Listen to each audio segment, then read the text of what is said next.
আসসালামু আলাইকুম। আজকে আপনাদের দেখাবো হজরত পীর বাবা বদর শাহ রহমতুল্লাহ আলাহি এর পবিত্র মাজার শরীফ।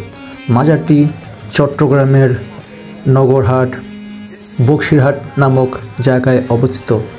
ঐতিহাসিকদের মধ্যে ধারণা করা যায় যে চট্টগ্রামের সবচেয়ে পুরাতন ও প্রাচীন স্থাপনাগুলোর মধ্যে এই মাজারটি হচ্ছে অন্যতম। চট্টগ্রামে যতগুলা সুফি সাধক এসেছে ধর্ম প্রচারের জন্য, তার মধ্যে উনি সবার আগে বাংলাদেশে সেই সুদূর আরব থেকে এসেছেন। জানা যায় উনি সেই আরব থেকে পাথরের করে বাংলাদেশে এসেছেন। সাথে ছিলেন ওনার বাগিনা হজরত বাবা মোহসেন আউলিয়া। আসার সময় ওনারা দুইজন দুই পথে যাবে, তখন বদর পীর মোহসেন আউলিয়াকে লক্ষ্য করে একটি সূরা মেরেছিল। সূরাটি যেখানে পড়বে সেখানেই উনি গিয়ে আস্তানা করবে। তখন সেই ছুরিটি মোহসেন আউলিয়া ছুরি মাছ নামে পরিচিত, বর্তমানে সেই ছুরি মাছে পরিণত করেন। ওনার মাজারটি বর্তমানে আনোয়ারায় অবস্থিত। বদর শাহ যখন চট্টগ্রামে আসে তখন জনশ্রুতি থেকে জানা যায় ওই এলাকায় জিন পিকনিতে ভরপুর ছিল।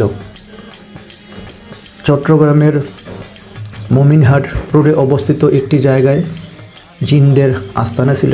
তখন তিনি জিনদেরকে বলল যে আমি এখানে একটি চেরাগ জ্বালাতে চাই।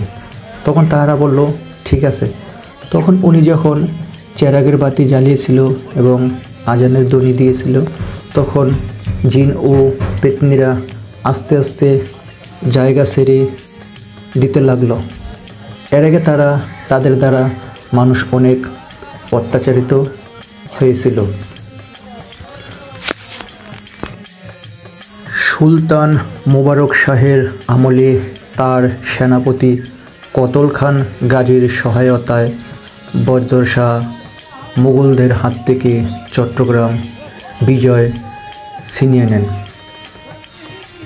বদর শাহ আউলিয়া যখন চট্টগ্রামে আসেন তখন এর নাম ছিল চাটি বা চট্টলা।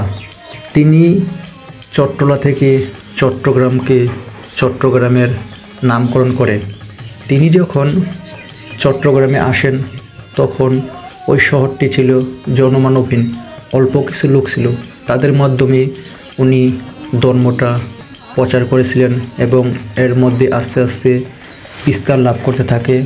ওই শহরটি এখন জমজমাট হয়ে ওঠে সেই বিখ্যাত ওলি বাবা বদর শাহ পীরের উসিলাতে। আসলে অলিয়া আউলিয়ারা যেখানে যায় সে জায়গাটি এক বিশাল শহরে পরিণত হয়ে যায়।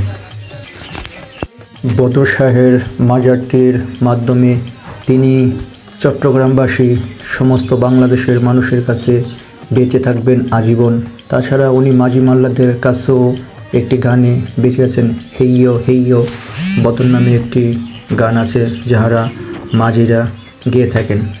ওনার মাজারটি প্রায় ধারণা করা যায় 600 থেকে 700 বছর আগের।